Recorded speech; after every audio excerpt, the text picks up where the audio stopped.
বাংলাদেশের রাজনীতিতে বড় কোনো পরিবর্তন হলে সেটা আর শুধু রাজপথে সীমাবদ্ধ থাকে না, সেটা ছড়িয়ে পড়ে ডিজিটাল স্ক্রিনে, ইউটিউব অ্যালগোরিদমে, ফেসবুক টাইমলাইনে এবং টেলিগ্রাম গ্রুপের নোটিফিকেশনে। আর ঠিক এমনই এক পরিবর্তনের পর শেখ হাসিনা সরকারের পতনের মাধ্যমে দেশের পাওয়ার সিস্টেম হঠাৎ করে রিস্টার্ট হয়, যেখানে রাষ্ট্র পরিচালনার দায়িত্ব একটি ট্রানজিশনাল সেটআপের মাধ্যমে ডক্টর মোহাম্মদ ইউনূসের নেতৃত্বে প্রধান উপদেষ্টা পরিষদের হাতে তুলে দেওয়া হয়। এই উপদেষ্টা পরিষদ ছিল অনেকটা একটি মাল্টিকোর প্রসেসরের মতো, যেখানে ভিন্ন ভিন্ন ব্যাকগ্রাউন্ডের মানুষ একসাথে কাজ করছিলেন। কেউ প্রশাসনিক, কেউ অর্থনৈতিক, কেউ সামাজিক, আবার কেউ আন্দোলন থেকে উঠে আসা নতুন প্রজন্মের প্রতিনিধি।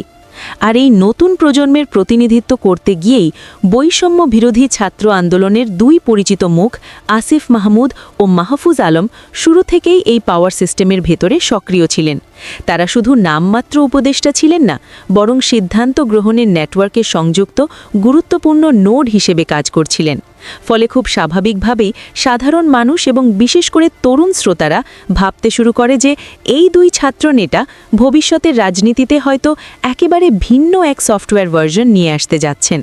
আর ঠিক এই প্রত্যাশার মধ্যেই তারা যখন উপদেষ্টা পরিষদ ছেড়ে নির্বাচনী রাজনীতিতে প্রবেশের ইঙ্গিত দেন, তখন প্রথম যে বার্তাটি তারা ছড়িয়ে দেন সেটি ছিল খুব পরিষ্কার। তারা কোনো দলীয় ব্যানারে নয়, বরং স্বতন্ত্র প্রার্থী হিসেবেই নির্বাচনে নামার কথা ভাবছেন।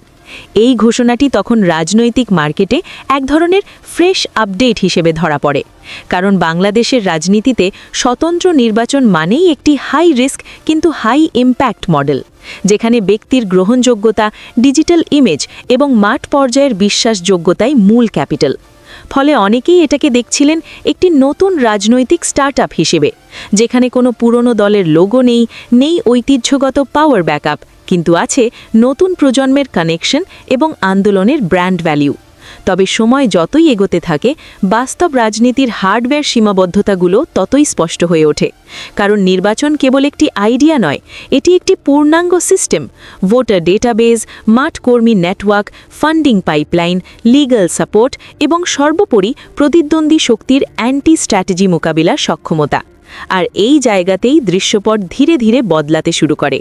হঠাৎ করেই রাজনৈতিক সার্কিটে গুঞ্জন ছড়ায় যে আসিফ মাহমুদ ও মাহফুজ আলম এখন আর শুধু স্বতন্ত্র নির্বাচনের পথে হাঁটছেন না, বরং তারা জামায়াতে ইসলামের সঙ্গে জোটবদ্ধ হয়ে নির্বাচনে যাওয়ার সম্ভাবনা নিয়ে আলোচনা করছেন, যা ছিল পুরো ন্যারেটিভের জন্য একটি শকিং টার্ন। কারণ এতদিন যেটা বলা হচ্ছিল সেটার সাথে এই সিদ্ধান্ত সরাসরি সাংঘর্ষিক। আর এখান থেকেই শুরু হয় গভীর বিশ্লেষণ। এই পরিবর্তন কি আদর্শ বদলের ফল, নাকি এটি একটি ক্যালকুলেটেড স্ট্র্যাটেজিক সুইচ? রাজনৈতিক বিশ্লেষকদের একটি বড় অংশ বলছেন, শুরুতে স্বতন্ত্র নির্বাচনের কথা বলা ছিল একটি সফট ইন্ট্রোডাকশন ফেজ, যাতে করে ছাত্র আন্দোলনের নিরপেক্ষতা এবং জনগণের আস্থা ধরে রাখা যায়। কিন্তু নির্বাচন যত কাছে এসেছে, ততই স্পষ্ট হয়েছে যে একা এই লোড বহন করা অত্যন্ত কঠিন। ফলে একটি শক্তিশালী অর্গানাইজেশনাল ব্যাকবোনের প্রয়োজন দেখা দেয়। আর এখানেই জামায়াতের ভূমিকা সামনে আসে, কারণ তাদের রয়েছে দীর্ঘদিনের সংগঠিত কাঠামো, মাঠ পর্যায়ের ডিসিপ্লিন এবং সর্বোপরি একটি পরিষ্কার স্ট্র্যাটেজিক গোল, বিএনপিকে একক বিরোধী শক্তি হিসেবে দাঁড়াতে না দেওয়া। এই প্রেক্ষাপটে ছাত্র উপদেষ্টাদের সঙ্গে জোট বাঁধা জামায়াতের জন্য একটি মাস্টারমাইন্ডেড মুভ হিসেবেই দেখা হচ্ছে, যেখানে তারা একদিকে নতুন প্রজন্মের গ্রহণযোগ্য মুখ ব্যবহার করে নিজেদের রাজনৈতিক ইমেজ আপগ্রেড করতে পারবে, অন্যদিকে বিএনপির ভোট ব্যাংকে ডিস্ট্রিবিউশনাল শিফট তৈরি করতে পারবে। আর এই পুরো সমীকরণের সবচেয়ে গুরুত্বপূর্ণ দিক হল, আসিফ মাহমুদ ও মাহফুজ আলম একসময় প্রকাশ্যেই বলেছিলেন যে তারা স্বতন্ত্র নির্বাচন করবেন। সেই ঘোষণাটি ছিল তাদের রাজনৈতিক সফটওয়্যারের প্রথম ভার্জন। কিন্তু এখন জামায়াতের সঙ্গে জোটে যাওয়ার সিদ্ধান্ত হচ্ছে সেই সফটওয়্যারের মেজর আপডেট, যা পুরো রাজনৈতিক ইকোসিস্টেমে নতুন অ্যালগোরিদম চালু করতে পারে। এই আপডেট সফল হলে তারা কেবল নির্বাচনে অংশ নেবেন না, বরং তারা হয়ে উঠবেন একটি নতুন পাওয়ার ব্লকের ফ্রন্ট ফেস। আর ব্যর্থ হলে এই সিদ্ধান্ত তাদের আগের নিরপেক্ষ ইমেজে বড় ধাক্কা দিতে পারে। ফলে এখন বাংলাদেশের রাজনীতি দাঁড়িয়ে আছে একটি লাইভ টেস্টিং ফেজে, যেখানে দর্শকরা শুধু ভোটার নয়, তারা একই সাথে অডিয়েন্স, ইউজার এবং জাজ।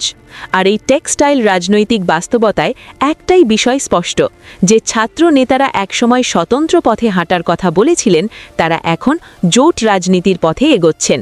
আর এই শিফটটাই আগামী দিনের রাজনীতির সবচেয়ে আলোচিত আপডেট হয়ে উঠতে যাচ্ছে।